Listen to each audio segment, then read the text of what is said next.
Hey guys! Hello Sagittarius! Welcome dito sa aking channel, Sagittarius. Tingnan natin yung Lunar New Year 2025 para sa lahat ng Sagittarius. Okay, Sagittarius. Wow! Transformation, Sagittarius. Okay, transformation. So, kung makikita mo dito, Sagittarius, sinasabi na isang napaka-importanting life experience na kailangan magbago sa buhay mo. So, ibig sabihin, may Sagittarius dito na kung hindi ka nag-expect ng pagbabago, expect mo na to na may isang importanteng pagbabago ang darating sa buhay mo sa taong ito. Okay? Isang napaka-powerful, unexpected revelations. Okay?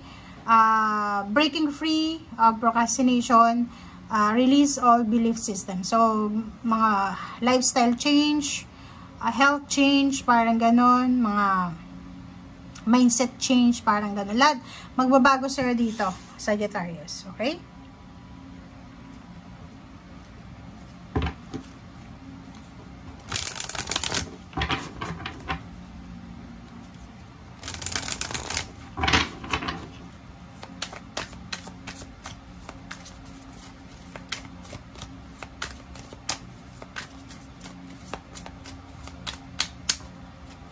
Okay.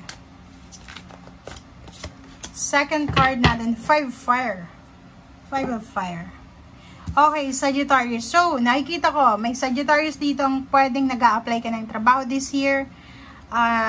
Naghahanap ka ng bansa na pwede mong puntahan or trabahuhan, mag-migrate ka doon or kano pa man. So, nakikita ko siya dito. Iwasan mo yung pakikipag-away, pakikipag-kompetensya, pakikipag-diskusyon sa ibang tao. But ihanda mo din yung sarili mo dahil kung willing ka ng transformation sa buhay mo, i-expect mo na marami kang makikilala ng mga tao na iba-iba yung klase ng ugali nila. Pwede mo yan ma-experience sa paghahanap ng trabaho. Sa interview pa lang, sa exam, pagpapas pa lang ng requirements, pwede kang maka-encounter ng mga taong masasama.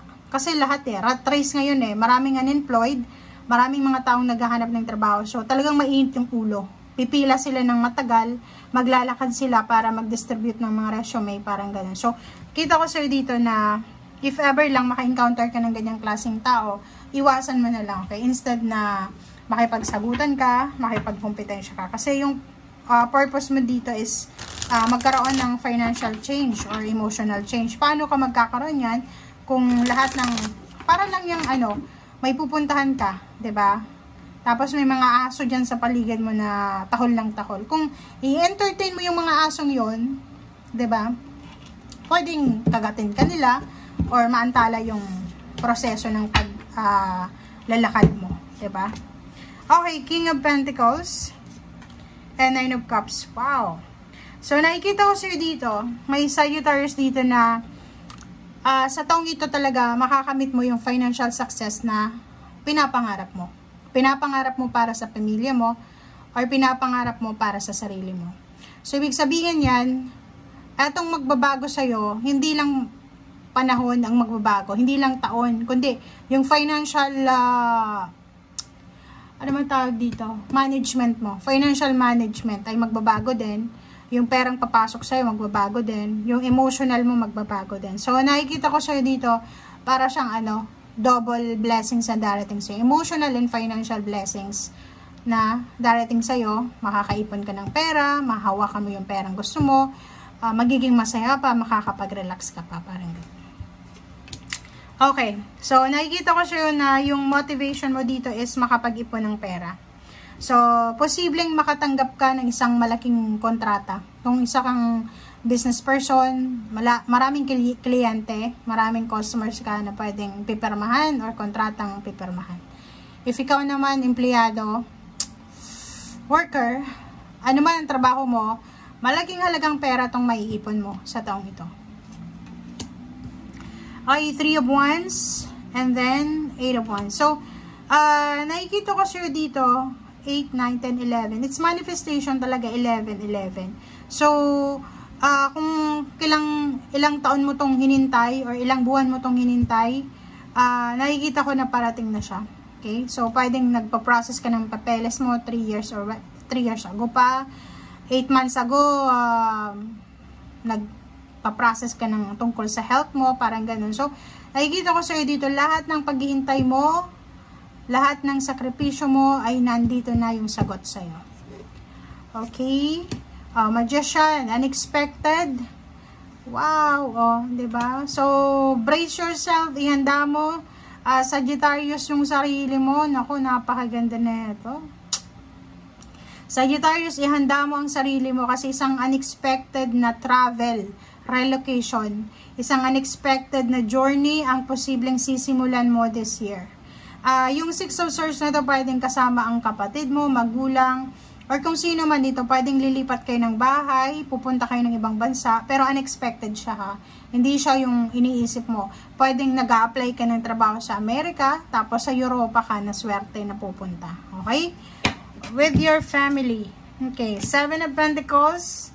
And then, sinasabi sir dito, kung naghihintay ka ng pera, relax lang. Kasi darating siya sa'yo sa mga panahon na kailangan mo. Okay?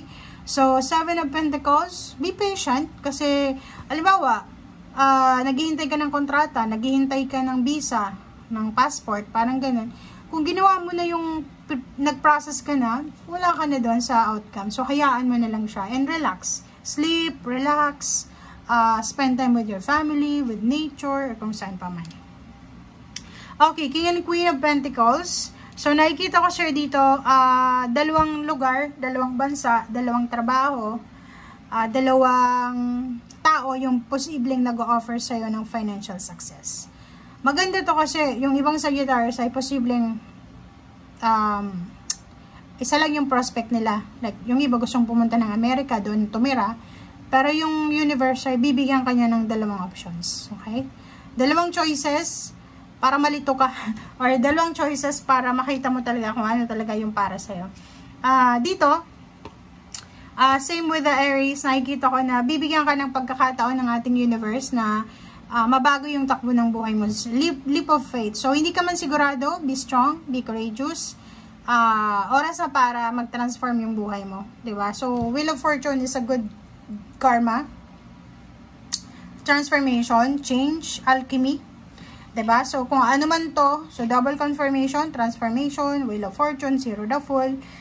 Sinasabi sa'yo dito na eto na talaga yung, lalo dun sa mga Sagittarius na ilang taon na kayong unemployed, sinasabi sa'yo dito na eto na talaga yung para sa'yo.